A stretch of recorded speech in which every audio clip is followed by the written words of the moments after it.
ملا ہے حسن دوام تجھ کو، ہے عمر لاکھوں برس کی تیری، مگر ہے تازہ شباب تیرا۔ خدا کی غیرت نے ڈال رکھے ہیں تجھ پہ 70,000 پردے، جو ایک بھی اٹھ جہاں میں بن جاتے دور لاکھوں، جو ایک بھی اٹھتا حجاب تیرا۔ ہے صائم تو بھی عجیب انسان، کہ روز محشر سے ہے ہراساں، تو جن کی ہے نعت پڑھتا وہی تو لیں گے حساب تیرا۔ حمد و ثناء رب الجلال والاکرام، ہدیہ درود و سلام بحضور سرور کائنات فخر موجودات احمد مجتبیٰ حضرت محمد مصطفیٰ صلی اللہ تعالی علیہ وآلہ وبارک وسلم پیش کرنے کے بعد، خوش بخت و خوش نصیب برادران اسلام، جو بھی عید الفطر مکمل ہوتی ہے،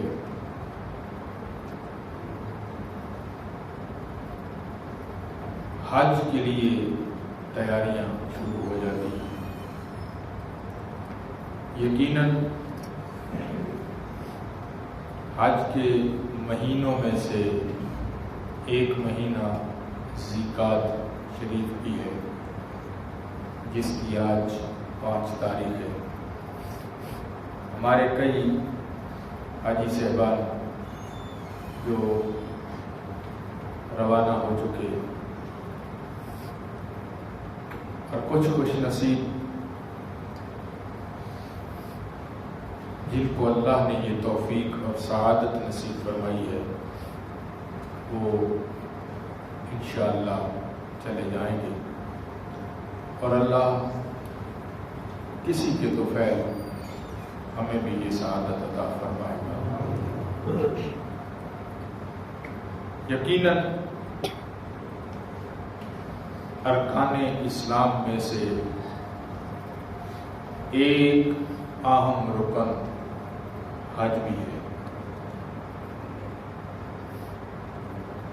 فریضہ حج ہر اس مسلمان پر لازم ہے جو صاحب حیثیت ہو، صاحب استطاعت ہو۔ انشاءاللہ ہم آگے چل کر اس کی وضاحت کرتے ہیں کہ صاحب استطاعت کس کو کہا جائے گا، کون ہوگا۔ حج کہتے کس کو ہیں؟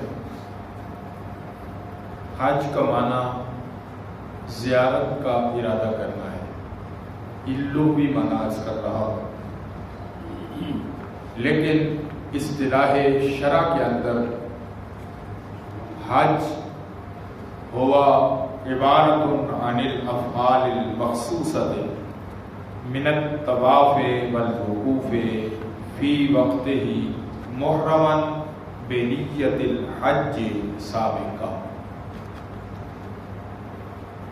اصطلاح شرع کے اندر انسان کے وہ مخصوص افعال اعمال جن کو مخصوص ایام کے اندر سر انجام دینا اور اس کی نیت پہلے سے موجود ہو، اس کو حج کہا جاتا ہے۔ ابواب وقار قرآن مجید فرقان حمید کے اندر خالق کائنات نے اس کی فرضیت یوں بیان فرمائی ہے، وَلِلَّهِ عَلَى النَّاسِ حِجُّ الْبَيْتِ مَنِ اسْتَطَاعَ إِلَيْهِ سَبِيلًا۔ فرمایا کہ اللہ کے لیے لوگوں پر حج فرض کر دیا گیا ہے، لازم ہے۔ کن پر؟ آگے خود وضاحت فرما دی، من استطاع الیہ سبیلا، جو اس کی طرف آنے کی، اس راستے کی استطاعت رکھتا ہے۔ اور آگے فرمایا وَمَنْ كَفَرَ فَإِنَّ اللَّهَ غَنِيٌّ عَنِ الْعَالَمِينَ۔ فرمایا جس نے انکار کیا پھر اللہ بے پرواہ ہے عالمین سے، اس کو کسی کی غرض نہیں ہے۔ میں نے عرض کیا کہ حج کا معنی ہے مخصوص ایام کے اندر مخصوص افعال۔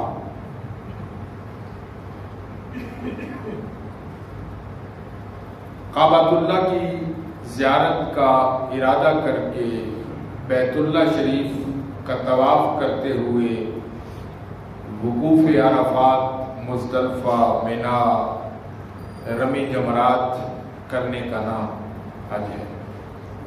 لیکن ایک بات آج تک اہل عقل کے گھوڑے دوڑا دوڑا کر تھک چکے اور ان کی سمجھ میں یہ بات نہیں آئی کہ اس مسلمان کو ہوا کیا ہے۔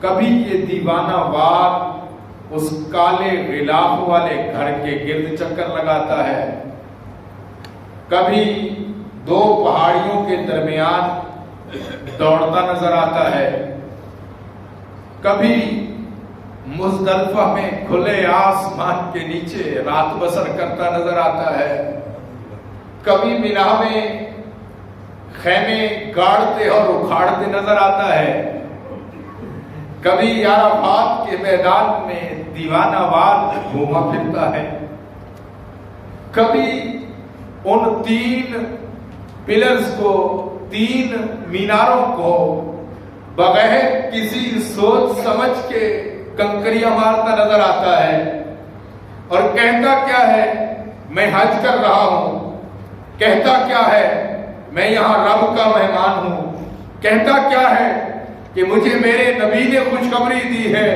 کَوَالَدَتْ أُمُّهُ، آج اس طرح میں واپس جا رہا ہوں جیسے آج میں اپنی ماں کے پیٹ سے پیدا ہوا ہوں۔ عقل کے گھوڑے دوڑا دوڑا کر دنیا تھک گئی، دانشمند حیران پریشان ہے، اور اس وقت عالم کفر کو جو سب سے بڑی پریشانی ہے وہ اسی اجتماع کی ہے کہ پوری دنیا کے مسلمان رنگ و نسل کو سامنے رکھے بغیر ایک لباس میں ملبوس ہو کر رب کی فوج بن کر ایک ہی نغمہ مستانہ بلند کرتے ہوئے لبیک اللہم لبیک لا شریک لک لبیک ان الحمد والنعمت لک والملک، یہ جملے استعمال کرتے ہوئے بلند آواز سے تکبیرات کہتے ہوئے کہیں اللہ اکبر لا الہ الا اللہ واللہ اکبر وللہ الحمد کی صدائیں آ رہی ہیں، کہیں وہ دیوانہ وار 2 پہاڑیوں کے درمیان گھومتا پھرتا ہے تو عقل والے پریشان ہیں کہ یار ماجرا کیا ہے۔ تو میرے عزیز بھائیوں، بزرگوں، اس کا جواب نہ عقل کے پاس ہے نہ دے سکتی ہے، کیونکہ جب بھی ہم مناسک کے حج کو دیکھتے ہیں ان کو عقل کی بنیاد پر نہیں، عشق کی بنیاد پر رکھا گیا ہے۔ اس کا جواب ایک ہی ہے، رب اپنے پیاروں کی یاد بنا رہا ہے۔ میری بات اللہ کرے سمجھ آ جائے۔ صفا اور مروہ کے درمیان دوڑنا کوئی عبادت نہیں ہے رب کی۔ کعبہ رب نہیں ہے کہ اس کے گرد گھوما جا رہا ہے، مقام ابراہیم ہے جہاں 2 نفل پڑھے جا رہے ہیں۔ کبھی وقوف عرفات کو جا کر دیکھیں، حاجی سے بان ہم پر 2 رکعت نماز عید الاضحیٰ واجب ہے، حاجیوں پر یہ بھی نہیں ہے۔ حاجی وہاں جا کر شریعت مطہرہ کے قانونی تبدیل، وہاں ظہر اور عصر اکٹھی پڑھی جا رہی ہے، مغرب اور عشاء اکٹھی پڑھی جا رہی ہے۔ بھائی 2 چادریں اپنا قیمتی لباس، اتنا قیمتی لباس کہ مہنگا ترین لباس پہنا ہوا تھا، اس کو اتار دیا، دو چادریں پہن لی اور دو چادریں پہن کر ایک کھلے آسمان کے نیچے بیٹھا ہوا ہے، ذکر و اذکار کر رہا ہے، کیا یہ ذکر و اذکار یہاں نہیں ہو سکتے تھے؟ کیا یہاں رب موجود نہیں تھا؟ معاذ اللہ، سارے کام یہاں ہو سکتے تھے، اور اس کھلے آسمان میں گرمی کی شدت کو برداشت کرنے کی بجائے او پی ایف کی مسجد میں اے سی میں بیٹھ کر بھی تو کر سکتا تھا، لیکن نہیں، لاکھوں روپیہ خرچ کیا، صبر کی صعوبتیں برداشت کی، مشکلات کو سہا، پھر وہاں پہنچا، اور پہنچ کر یہ عمل کر رہا ہے۔ تو پھر میں عرض کر دوں، یہ عمل میرے رب کو اس لیے محبوب ہے کہ یہ اس کے یار کی ادا کیا جا رہا ہے۔ سبحان اللہ، سبحان اللہ۔ اب اگر آپ کو یاد آیا تو پھر پچھلے جمعہ المبارک کی گفتگو آج اس کو جوڑ نہ دیں ہم۔ میرے رب کو منظور ہی فقط اپنے محبوب کی یاد ہے۔ نہیں بات سمجھے؟ اللہ کرے میں بات سمجھا سکوں، اس لیے جوش میں نہیں ہوش میں یہ جملہ عرض کر رہا ہوں۔ رب چاہتا ہی کچھ اور نہیں ہے، رب کا مقصود ہی صرف یہی ہے۔ کہتے دونوں عالم چاہتے ہیں رب کی رضا، اور رب چاہتا ہے رضا محمد۔ سبحان اللہ۔ نماز تو پڑھی جا رہی تھی، 2 رکعتیں ہو گئی تھی، مالک کو کیا غرض تھی کہ محبوب تیری ادائیں ہم دیکھ رہے ہیں، تیری بار بار چہرہ اٹھنا ہم دیکھ رہے ہیں، دیکھنا تو محبوب کو چاہیے۔ محتاج محبوب ہے، وہ محتاج نہیں ہے، وہ اللہ ہے، وہ تو محتاج نہیں ہے، اس کو کیا ضرورت تھی؟ لیکن میں ایک بات عرض کر دوں، اس محبوب محب کو اپنے محبوب کی ادا اتنی پسند تھی، وہ محتاج نہ ہو کر بھی اپنے محبوب کو دیکھ رہا۔ سبحان اللہ۔ یہی ایک جملہ ہماری زندگی کا حاصل ہے میرے بھائیوں، رہتی دنیا تک یہی ایک جملہ ہمارے لیے کافی ہے کہ محمد مصطفیٰ کی ذات ہی سب کچھ ہے۔ اگر اپنا تعلق حضور کی ذات سے استوار کر لیں، ہماری یہ زندگی بھی بہتر ہو جائے گی، آخرت بھی بہتر۔ سبحان اللہ۔ آئیے، چونکہ بات ہو رہی تھی حج کی، تو میں حج کا ذکر کر رہا ہوں۔ قرآن حدیث کی روشنی میں اس پر بڑی خوبصورت اور بڑے بہترین فرامین کریم آقا علیہ السلام کے موجود ہیں۔ اب آپ جی وقار میں نے قرآن مجید کی آیت پڑھی اور آیت مبارکہ سے حج کی فرضیت اور کریم آقا علیہ السلام کی وہ حدیث پاک کے بنی علیہ السلام مولا خمس۔ کریم آقا علیہ السلام نے ارشاد فرمایا کہ اسلام کی بنیاد 5 چیزوں پر رکھی گئی ہے، یعنی اسلام کے پلر، اسلام کے ستون 5 ہیں۔ ان 5 ستونوں میں سے ایک ستون اللہ کے نبی نے حج کو قرار دیا ہے۔ کیونکہ موضوع میرا وہ نہیں ہے کہ میں ان ستونوں کی وضاحت کروں، آپ سب جانتے ہیں شہادت، پھر اس کے بعد کلمہ طیبہ کے فوراً بعد جو ہے وہ نماز ہے، پھر روزہ ہے، پھر زکوٰۃ ہے، اور آخری حج ہے۔ 5واں پلر، 5واں ستون کریم آقا علیہ السلام نے حج کو قرار دیا۔ کریم آقا علیہ السلام سے پوچھا گیا ایّ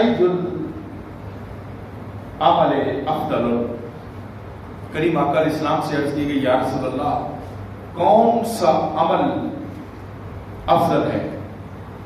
کریم آقا علیہ السلام نے ارشاد فرمایا ایمان باللہ و رسولہ، اللہ اور اس کے رسول کے ساتھ ایمان لانا یہ سب سے افضل ہے۔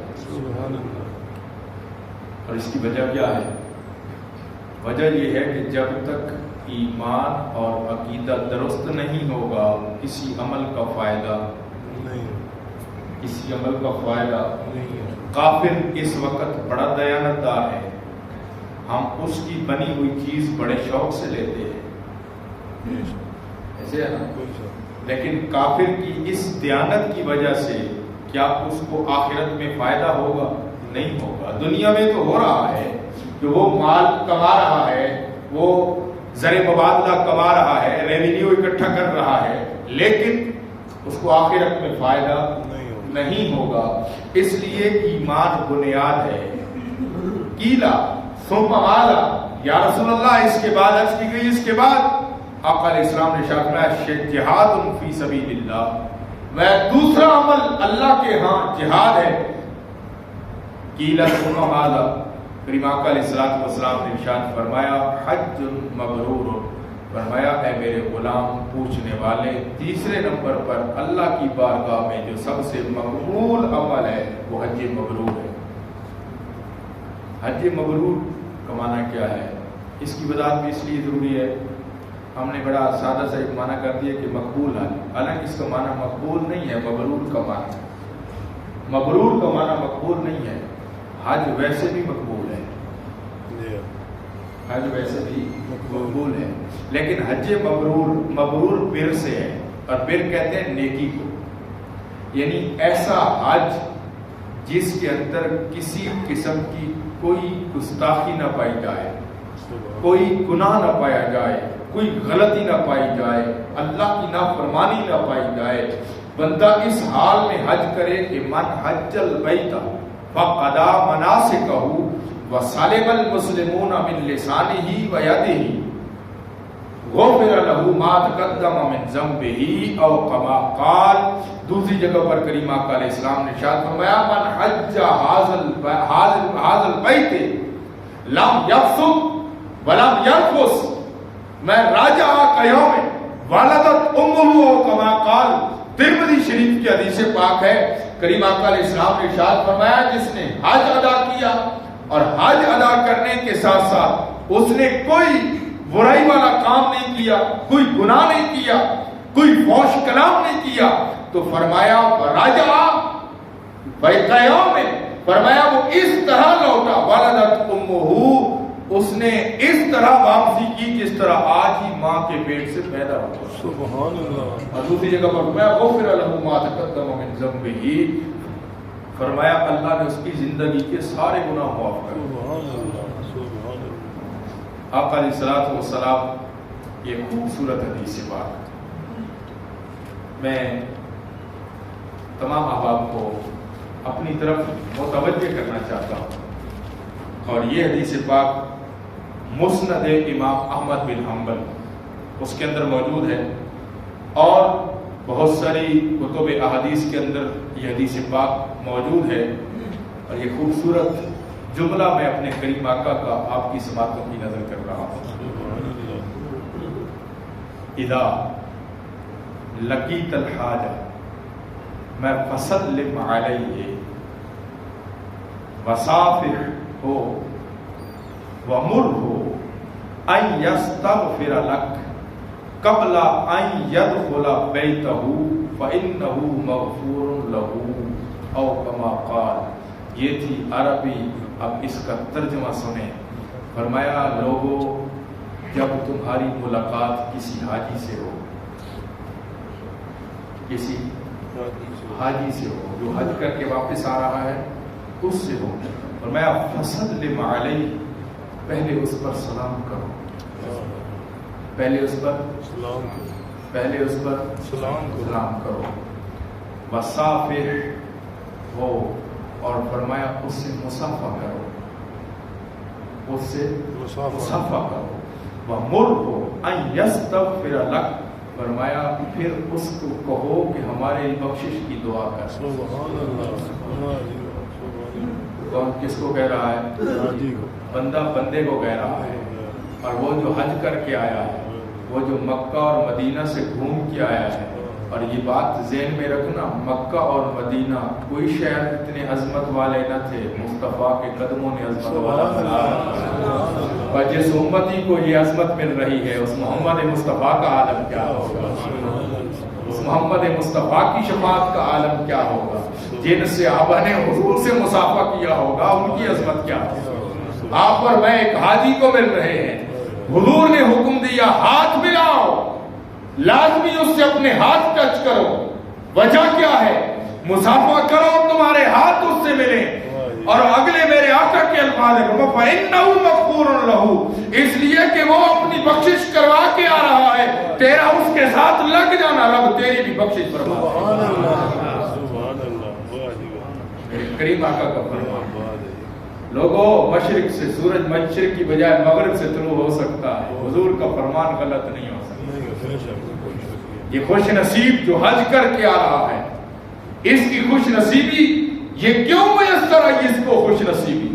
کیا بڑا کام کر کے آ رہا ہے؟ یہ سب سے بڑا کام یہ کر کے آ رہا ہے، یہ مکہ گیا ہے۔ اور مکہ کا معنی پتہ ہے کیا ہے؟ مکہ کے 50 معنی بیان ہوئے، میں صرف 1 2 یا 3 عرض کر دیتا ہوں۔ مکہ کا جو پہلا معنی ہے نا، وہ اس کا معنی ہے جذب کرنے والا، کھینچ لینے والا، کیونکہ یہ اپنی طرف لوگوں کو کھینچتا ہے، اس لیے اس کو مکہ کہا جاتا ہے۔ اور دوسرا اس کا معنی اور سب سے بڑا معنی فرمایا یہ اپنے پاس آنے والوں کے چونکہ گناہ چوس لیتا ہے۔ جب کوئی مکہ آ کر واپس جاتا ہے، رب اس کے گناہوں کو ختم کر دیتا ہے، اس لیے اس کو مکہ کہتے ہیں۔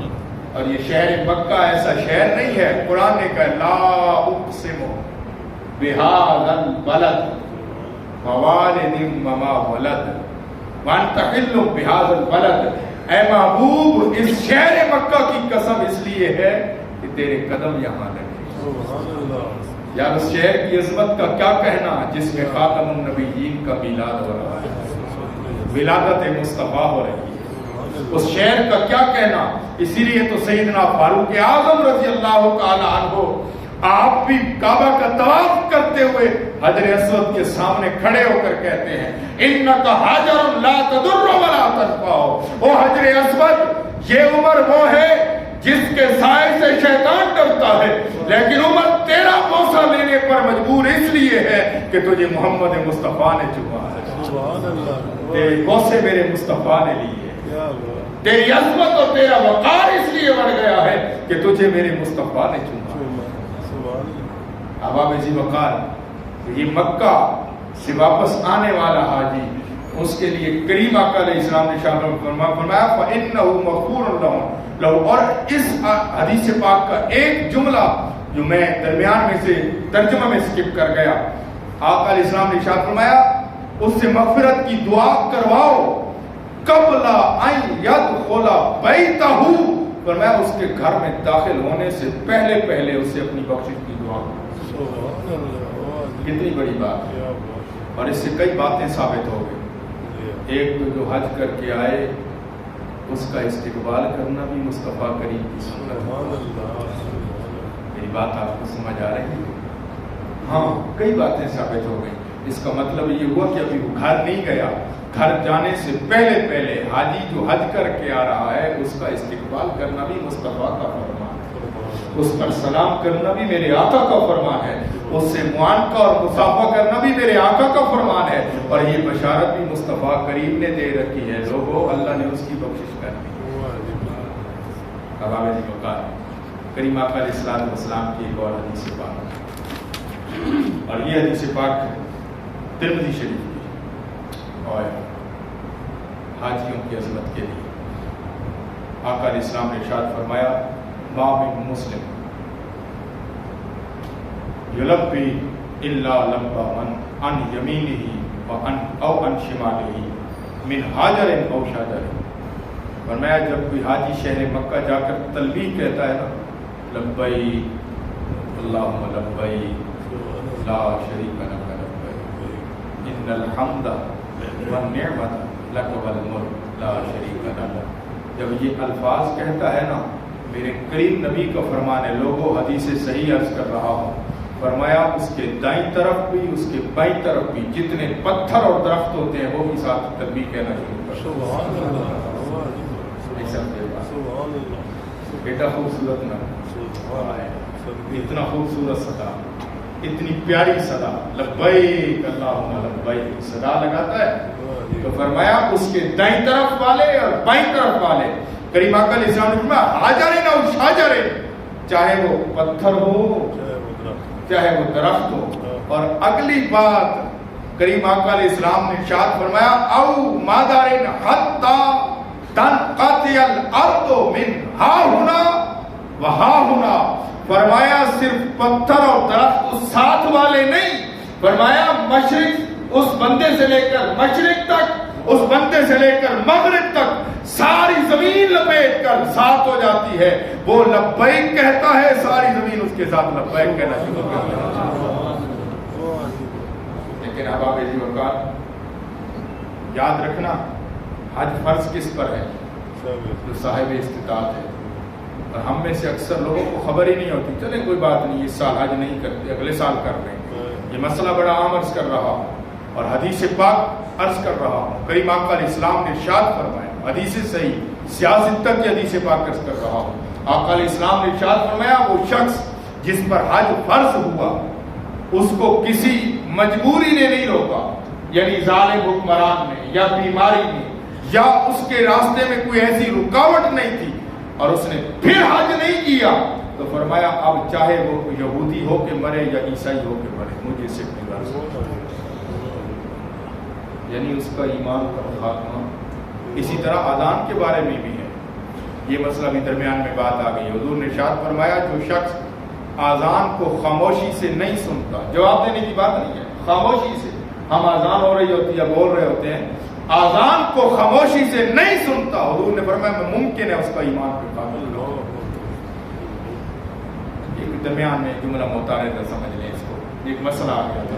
تو اس لیے میرے بھائی، حج ہر اس صاحب استطاعت شخص پر جو عاقل ہو، بالغ ہو، مسلم ہو، آزاد ہو، کوئی ظاہری طور پر خاص طور پر بیماری اس کے معنی نہ ہو، کسی حکمران نے اسے نہ روک رکھا ہو، ظالم حکمران نے، تو اس شخص پر جس کے پاس حج پر جانے کا خرچہ ہو اور پیچھے رہنے والی اس کے خاندان کا خرچہ اس کے پاس ہو، تو اب اس پر حج فرض ہو گیا ہے. اور یاد رکھنا، حج کے 3 مہینے ہیں. یہ مسئلہ بڑا عام ہے، اکثر بیان ہی کوئی نہیں کرتا. 3 مہینے ہیں، ان 3 مہینوں میں سے کسی ایک مہینے میں ایام حج تک، تیسرا مہینہ ایام حج تک ہے، اور ایام حج کون تک ہے، کہاں تک ہے؟ 12 ذی الحج تک. کب تک ہے؟ 12 ذی الحج تک. 8 ذی الحج سے لے کر 12 ذی الحج تک کتنے دن ہے؟ 5. انشاءاللہ ان کی اس کی وضاحت اگلے جمعۃ المبارک پر اگر موقع بنا تو کر دیں گے.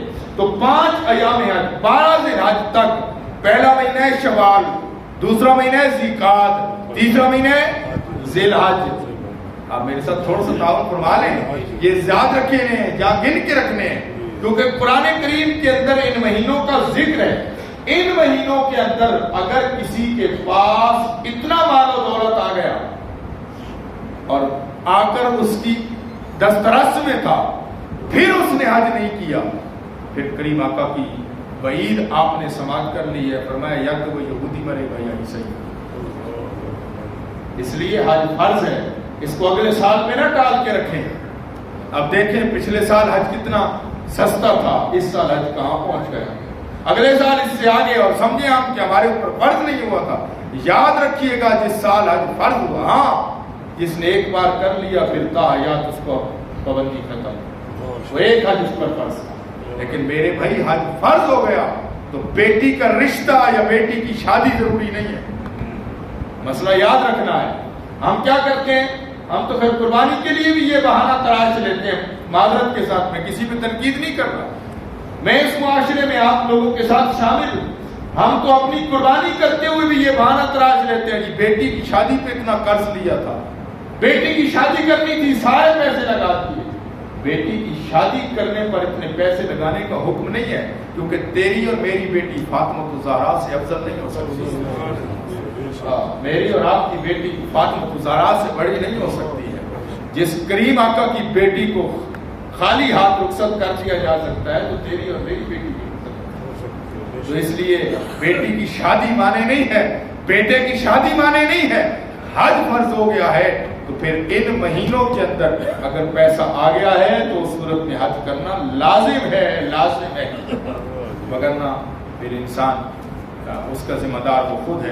اللہ تعالیٰ ہمیں اپنے پیارے حبیب صلی اللہ علیہ وسلم کو خیر سمجھنے کی توفیق